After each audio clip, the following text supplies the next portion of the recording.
Inflação aqui no Brasil, índices de atividade econômica na Europa, juntamente também com a confiança do consumidor e um pouco mais sobre a possível nova moeda aqui entre Brasil e Argentina. É disso que nós falaremos nesse vídeo.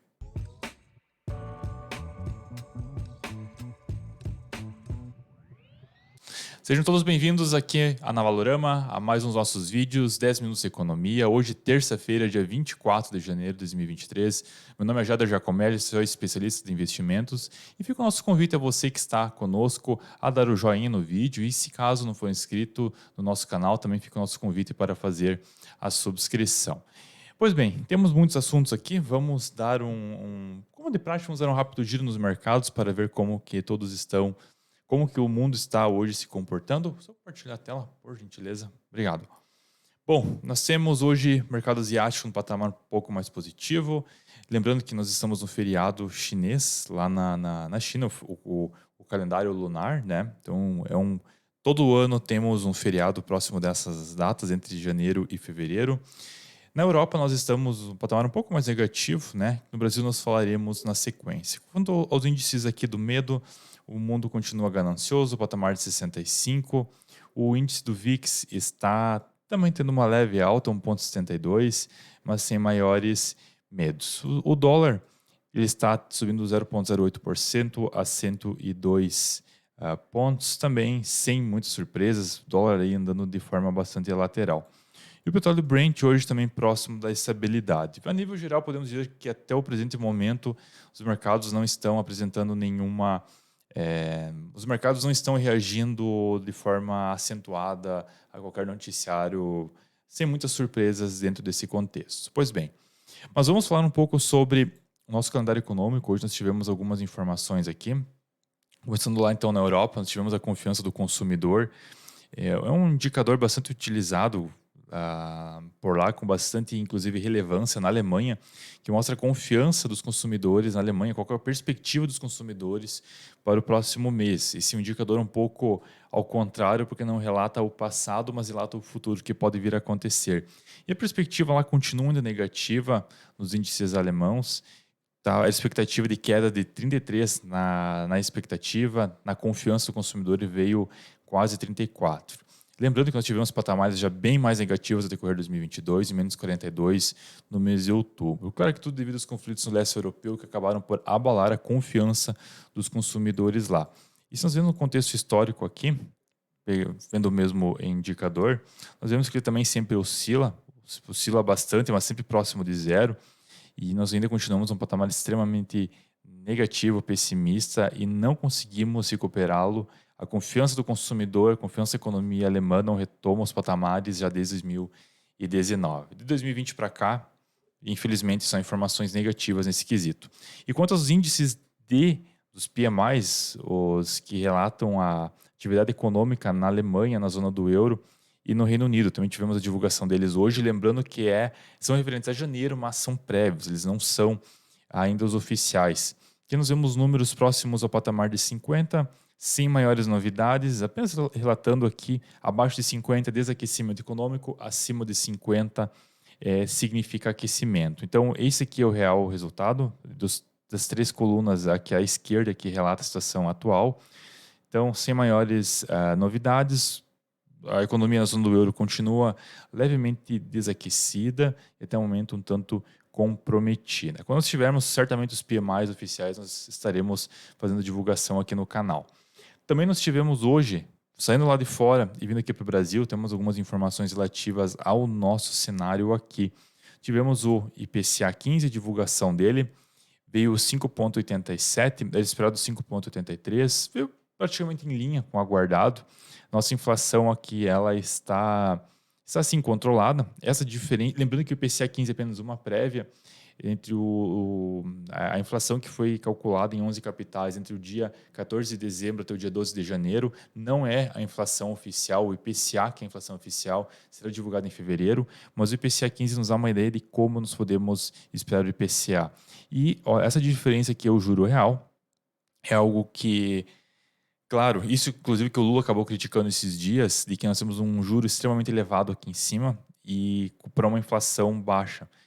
A via de regra, nós teríamos que trazer esse juro de 13,65 para baixo e as projeções do mercado, inclusive pelo Focus que nós relatamos ontem, que esse juro tende a ceder e a chegar mais próximo desses níveis inflacionários aqui. Inflação sob controle, e entre os principais destaques quando nós falamos da inflação, nós temos aqui a divulgação pelo site do IBGE.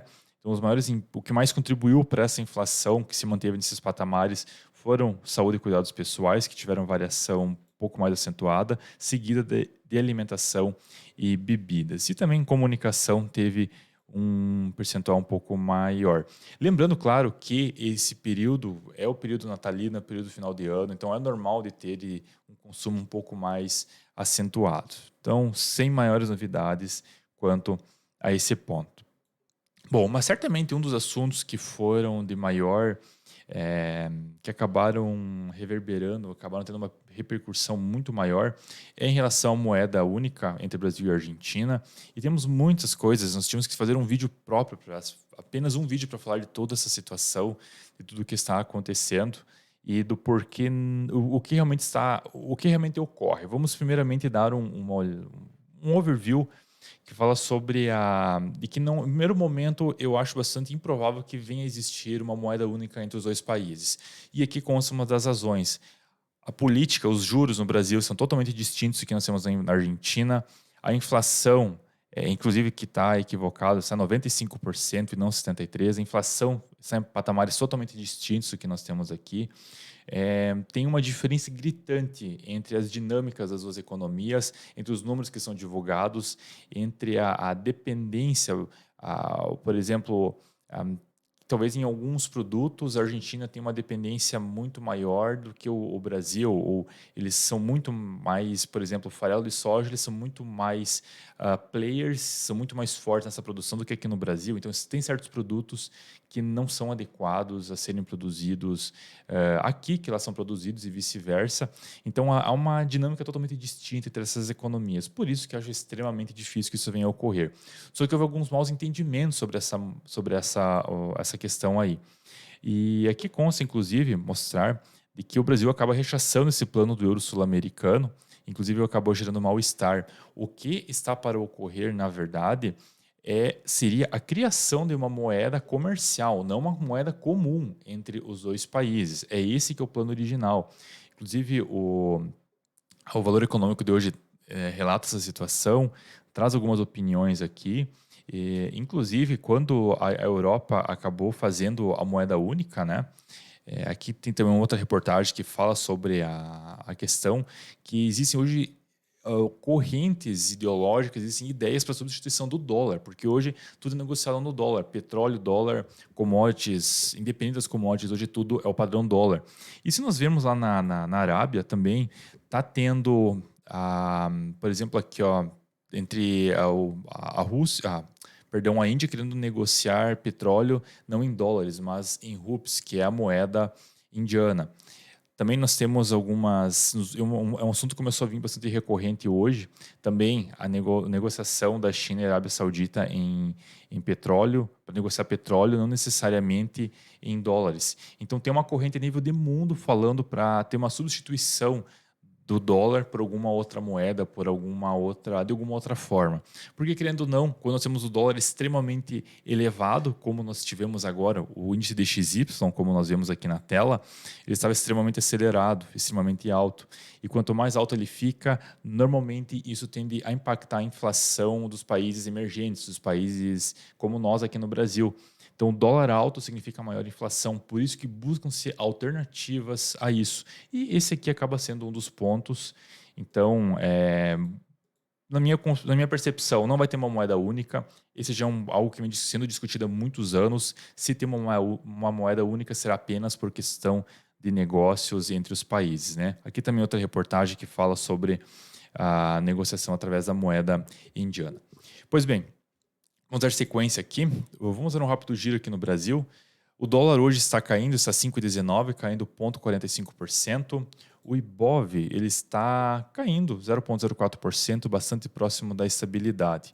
E entre os destaques aqui que nós vemos no nosso heatmap, no nosso mapa do calor, nós temos Cielo, Carrefour, CVC, Magalu, tudo que é ligado ao comércio hoje performando um pouco melhor. E no campo negativo, nós temos um pouco que é mais ligado aos commodities, como 3R Petróleo, Dexco, Alpargatas e Usiminas, seguido de Prio, que são os maiores destaques de queda. Pois bem, pessoal, então esses foram os principais destaques agora dessa manhã, 10 minutos de economia. Agradecemos muito a atenção e desejamos a todos um excelente dia com excelentes negócios. Até mais.